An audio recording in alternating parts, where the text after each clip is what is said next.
Masalah kelangkaan bahan bakar minyak di sejumlah stasiun pengisian milik badan usaha swasta di Jabodetabek terus berlarut-larut. Persoalan yang sempat muncul pada Januari 2025 ini semakin intens selama sebulan terakhir, pemirsa. Lantas ada apa sebenarnya di balik isu kelangkaan BBM di SPBU swasta ini? Untuk membahasnya lebih lanjut, kami sudah terhubung secara virtual dengan pengamat energi Bapak Fahmi Radi. Apa kabar Pak Fahmi? Alhamdulillah Mas Iqbal, sehat-sehat. Sehat selalu ya. Semoga situasi di SPBU swasta juga sesehat Pak Fahmi nih. Pak Fahmi, masyarakat semakin resah nih seiring langkanya BBM di SPBU swasta selama beberapa pekan terakhir. Sebenarnya apa yang terjadi sih Pak menurut pengamatan Anda? Ya, kalau melihat penyebabnya itu ya, ini adalah perubahan aturan yang dikeluarkan oleh Kementerian SDM yang semula memberikan periode waktu 1 tahun dalam hal impor BBM tadi gitu ya. Nah, kemudian aturan tadi itu mengubah menjadi 6 bulan tadi. Nah, setiap 6 bulan itu dia harus melakukan izin ulang gitu ya, untuk memperoleh izin impor tadi. Nah, perubahan periode waktu ini menurut saya sama aja dengan pembatasan kuota untuk BBM swasta itu ya. Nah, adanya pembatasan kuota sekitar 50% itulah yang menyebabkan kelangkaan di SPBU swasta tadi yang sebelumnya hampir nggak pernah terjadi karena pengadaannya adalah 1 tahun. Kemudian itu dipotong menjadi 6 bulan yang menurut saya ini merupakan pemangkasan terhadap kuota, maka terjadilah kelangkaan tadi.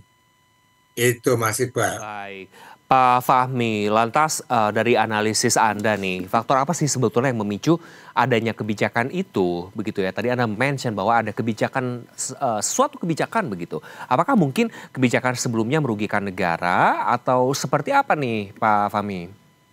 Nah, kalau kemudian kita ikuti dia kebijakan yang sudah berlaku sebulan lebih, hampir 2 bulan itu ya.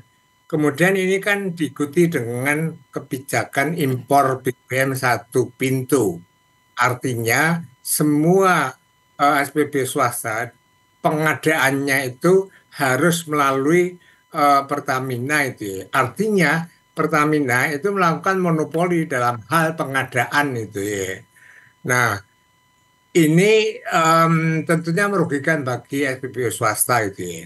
Karena selama ini SPBU swasta masuk atau invest di Indonesia itu karena ada suatu kebebasan, ada liberalisasi dalam hal pengadaan BBM-nya, dalam hal pendirian SPBU-nya, dalam hal penetapan harganya.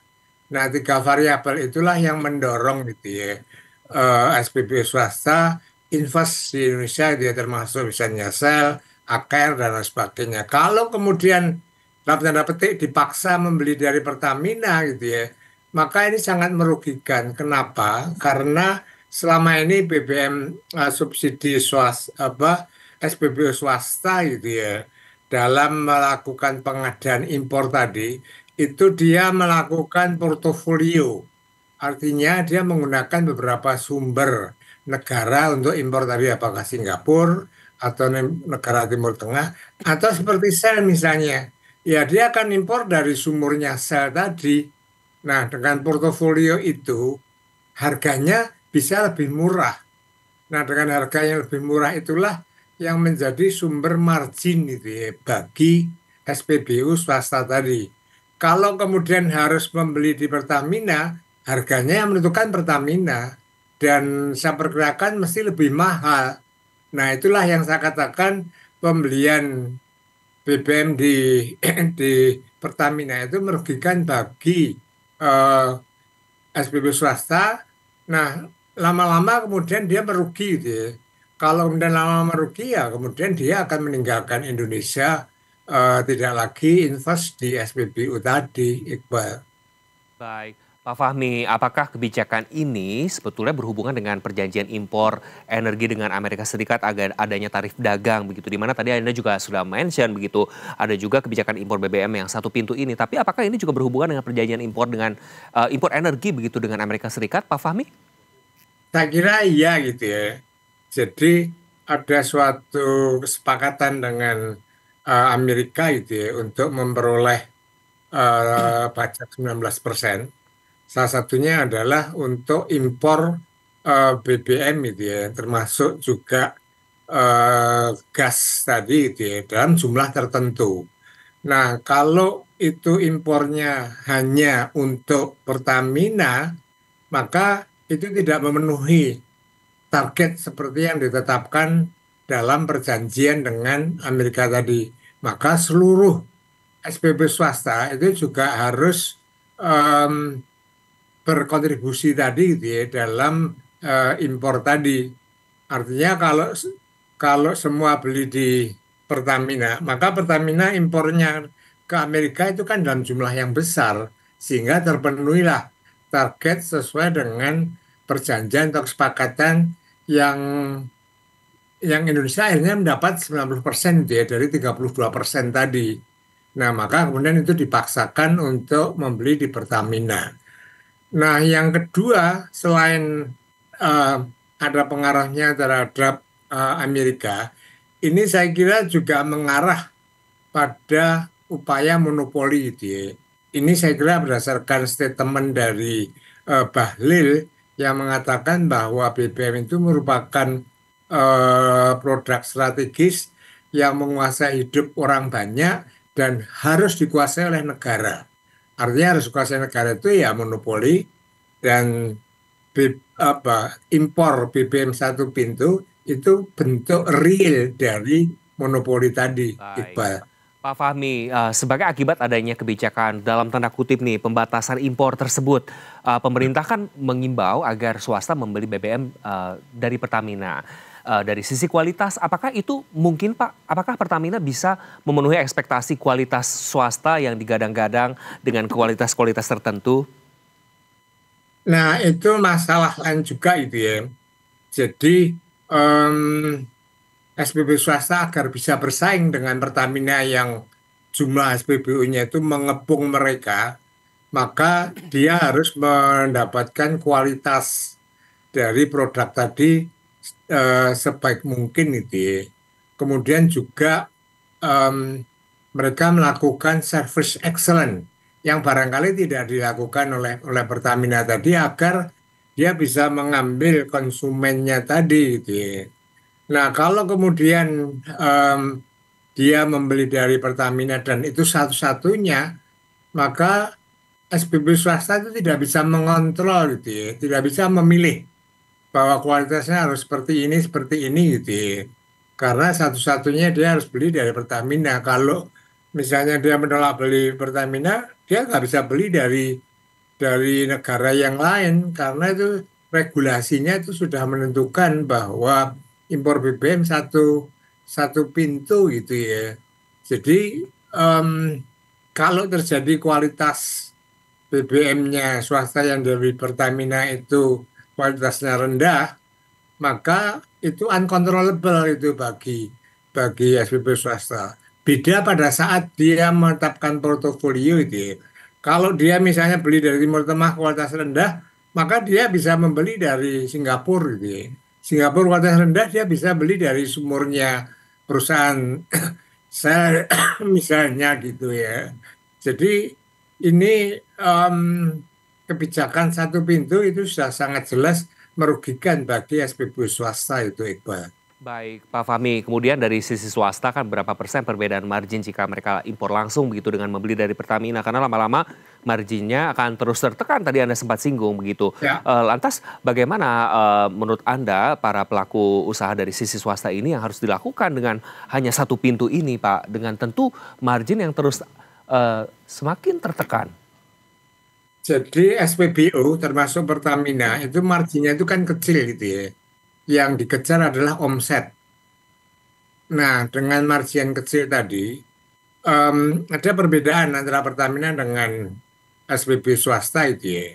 SPB swasta salah satunya strategi yang ditempuh adalah menetapkan portofolio dalam hal pengadaan BBM tadi itu ya. Termasuk tadi misalnya sumbernya bisa dari em, sumurnya sel misalnya atau BP. atau AKR yang dia punya sumur juga itu ya. Nah tentunya dari pembelian internal sumur mereka itu kan harganya lebih murah, atau juga misalnya dari Singapura atau bahkan dari Rusia misalnya yang selalu memberikan potongan itu ya. Nah maka kemudian pembentukan margin tadi itu lebih pada portofolio dalam pengadaan BBM tadi.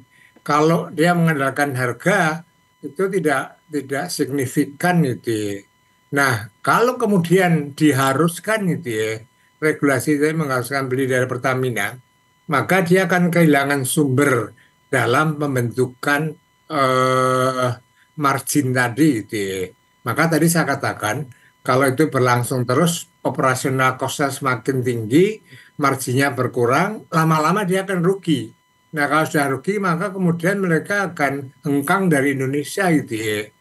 Maka yang terjadi adalah PHK misalnya. Sekarang saja sudah terjadi PHK itu ya, besar-besaran Baik. tadi. Baik, Pak Fahmi, dari sisi bisnis sendiri, bisnis energi khususnya, apakah praktik swasta membeli ke kilang negara itu umum dilakukan di beberapa negara lain, di mana juga pasti dari sisi masyarakat ingin adanya banyak pilihan gitu. Tapi ditahan dulu, Pak Fahmi, usai jeda kita akan bahas hal tersebut. Pemirsa, kami akan segera kembali, tetap bersama kami di Investor Market Today. Dan pemirsa, kita lanjutkan dialog bersama dengan pengamat energi, Bapak Fahmi Radi. Pak Fahmi, tadi sebelum jeda dari sisi bisnis energi, apakah sebetulnya praktik swasta membeli ke kilang negara itu umum dilakukan begitu di negara-negara lain? Misalnya negara mana dan skemanya mungkin bisa jadi acuan begitu Pak Fahmi? Nah, kalau negara-negara maju seperti Amerika, Eropa, dan yang saya tahu Australia itu ya, itu hampir tidak ada praktek semacam itu gitu ya, yang mengharuskan SPBU membeli dari salah satu perusahaan. Mereka akan langsung melakukan impor tadi, dan lagi-lagi dia akan mencari harga yang lebih murah. Nah, sehingga SPBU tadi itu harganya tiap hari bisa berubah sesuai dengan perhitungan dari alokasi tadi. Tapi kalau kemudian harus membeli dari Pertamina, kan yang menentukan harga tadi Pertamina. Apalagi Pertamina kemudian tidak efisien, maka pasti lebih mahal. Nah, kalau lebih mahal, tadi saya katakan itu ada potensi kerugian dan lama-lama bangkrut dan keluar dari Indonesia. Nah, apa dampaknya? Ini akan menyebabkan itu ya, iklim investasi di Indonesia tidak akan kondusif, tidak hanya dalam bisnis sektor migas itu ya, tetapi juga sektor lain karena aturannya pemerintah itu berubah-ubah gitu ya. Jadi dari liberalisasi kemudian dibuat regulated gitu ya. Ini bagi swasta em, akan menjadi apa? Perhatian gitu ya. Oh ternyata aturan Indonesia itu selalu berubah-ubah dan cenderung merugikan mereka. Ngapain saya invest di Indonesia? Nah, kalau itu terjadi, maka kemudian kita kan butuh investasi gitu ya untuk menggerakkan pertumbuhan ekonomi gitu ya. Nah, kalau itu terjadi, maka targetnya Presiden Prabowo untuk mencapai pertumbuhan 8% di akhir pemerintahannya itu mustahil dapat dicapai karena kondisi investasi di Indonesia itu sangat sangat memburuk gitu ya. Maka sebetulnya itu ya, kalau menurut saya melihat potensi dampak yang akan terjadi dalam tulisan saya katakan batalkan kebijakan impor satu pintu itu, Mas Iqbal. Baik, Pak Fahmi, jika kebijakan ini berlanjut, lantas apa sih dampaknya bagi peta persaingan energi di dalam negeri, khususnya bagi investor asing di sektor energi? Tadi Anda sempat menyinggung begitu ya, nanti akan hengkang dan ini mempengaruhi beberapa iklim investasi dan mungkin di sektor-sektor lainnya begitu, termasuk terlepas dari kebijakan impor yang sepertinya sudah bulat, namun melihat keresahan masyarakat saat ini gitu, Pak Fahmi. Ya, saya kira kemudian itu arahnya itu kan ke monopoli itu ya. Impor satu pintu yang hanya Pertamina yang boleh mengimpor, yang lainnya beli dari situ. Ini kan bentuk monopoli dari Pertamina tadi gitu ya. Meskipun Pertamina tidak mengakui bahwa itu monopoli, dan dia mengatakan itu bukan salahnya dia karena ini kebijakan dari pemerintah gitu ya. Ya barangkali betul gitu ya. Tetapi dengan tidak adanya persaingan, adanya monopoli, tidak adanya persaingan, ini akan merugikan konsumen itu ya. Secara teoritis, perusahaan yang monopoli gitu ya, apakah didapat dari pemerintah atau juga yang lain, maka sesungguhnya dia akan merugikan konsumen. Pertamina kalau misalnya dia monopoli, maka dia bisa menetapkan harga seenaknya. Karena apa? Bagaimana juga dia laku gitu ya. Kemudian dia tidak perlu melakukan service excellent gitu ya bagi konsumennya, lagi-lagi karena dia pasti laku dalam Baik. struktur persaingan seperti itu. Maka ini harus dicegah menurut saya, Mas Iqbal.